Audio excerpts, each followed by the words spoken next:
जहां तक मेरा मानना है कि परीक्षाएं कैसे होनी चाहिए, कैसे नहीं होनी चाहिए, इसका पहले से ही एसओपी बना हुआ है। और कहीं ना कहीं अगर वो एसओपी का पालन होता तो ये गड़बड़ियां नहीं होती।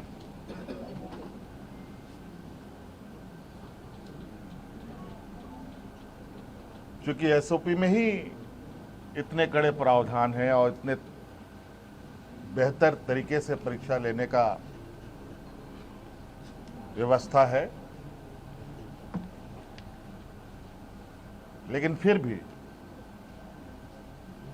हम उस रिफॉर्म्स में कुछ और बेहतर करने की चूंकि इतनी बातें आई हैं तो बहुत सारी बातें बात बात में आती भी हैं, अच्छे सुझाव भी आते हैं,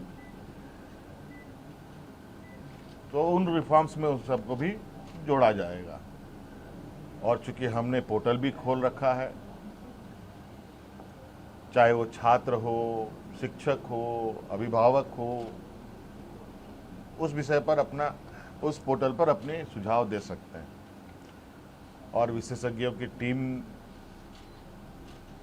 के साथ उनको साझा किया जाएगा और क्या बेहतर हो सकता है उसको किया जाएगा। रिफॉर्म्स के लिए हम लोगों ने हमारे आईएएस अधिकारी अमिताभ कौशल जी की अध्यक्षता में कमेटी बनाने का निर्णय लिया है, जो अलग अलग संस्थानों के साथ संपर्क करते, बुद्धिजीवी लोगों के साथ, अच्छे अच्छे लोगों के साथ संपर्क कर इस रिफॉर्म को पूरा अंजाम तक पहुंचाएंगे।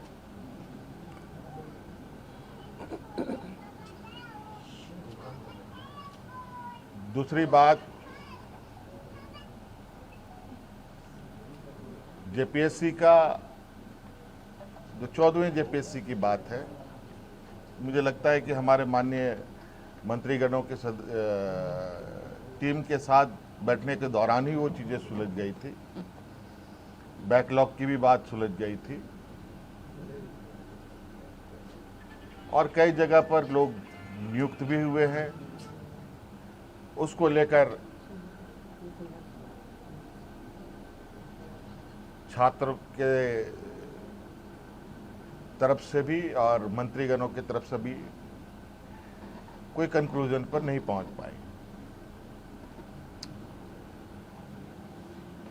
आज इस विषय को पटाक्षेप करने के लिए हम लोगों ने कैबिनेट की विशेष बैठक की। इस बैठक में उन सभी चीज़ों का समाधान निकालते हुए हम लोगों ने निर्णय लिया है कि टीडीपीएल द्वारा किए गए परीक्षाएं टीडीपीएल के द्वारा प्रकाशित रिजल्ट और टीडीपीएल द्वारा जो भी अभ्यर्थी चुने गए हैं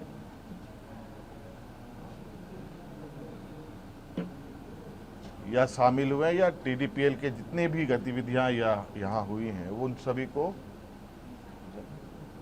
कैंसिल किया जाता है, रद्द किया जाता है।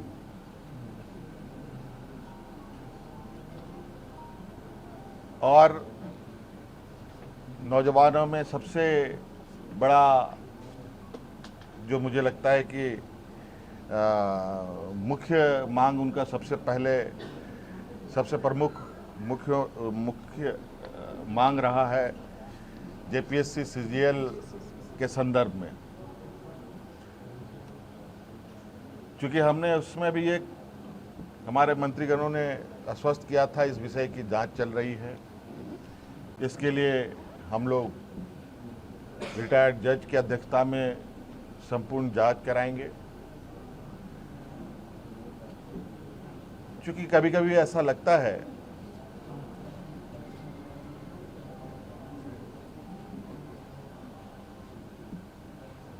कि हम ही सही हैं कभी कभी ऐसा लगता है कि छात्र भी सही है। इन दोनों के बीच में फर्क करना थोड़ा कठिन हो जाता है। और इस विषय को लेकर हमने जो एसआईटी की टीम जांच कर रही है और सीआईडी की जो टीम जांच कर रही है, इन दोनों के जांच के दौरान बहुत सारे ऐसे तथ्य आ रहे हैं जो चौंकाने वाले हैं। क्योंकि जांच का विषय है, बहुत खोल के बातें कहना संभव नहीं है। और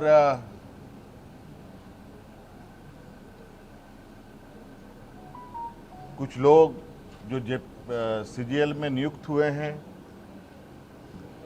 वो लोग जेपीएससी के धांधली के आरोप में गिरफ्तार हो रहे हैं।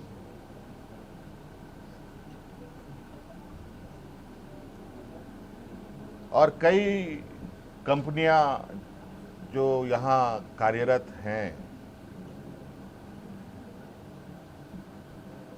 अलग अलग समय में भी कार्यरत रहे हैं, इन सब का एक बहुत बड़ा नेटवर्क का घालमेल प्रतीत होता है। जांच के दायरे में तो हम पूरे 2014 से लेकर अब तक की हुई इसके परीक्षाओं की जांच में है। हमने विभाग को कहा है, सीआईडी को कहा है, अब जब इसका ऑपरेशन हुआ ही है तो पूरे तरीके से इसका ऑपरेशन होनी चाहिए। और जो हमें जानकारी सीजीएल को लेकर हम लोग के समक्ष बताया गया और उस तथ्यों को समझ बूझने के बाद आज कैबिनेट ने जेएसएससी सीजीएल को भी रद्द करने का निर्णय लिया। और पूरा 2014 से अब जितनी भी छोटी बड़ी गलतियां हुई हैं, जिससे भी हुई है, सभी की जांच होगी। और साथ में बहुत जल्द केंद्र सरकार के द्वारा जो एमएमडीआर एक्ट में जो बदलाव किया गया है, उस संदर्भ में भी हम लोग चर्चा के लिए एकत्रित होंगे।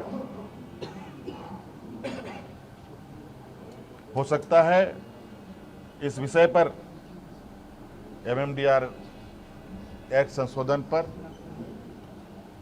हमें विशेष सत्र भी बुलाना पड़े, तो हम लोग बुलाएंगे। धन्यवाद।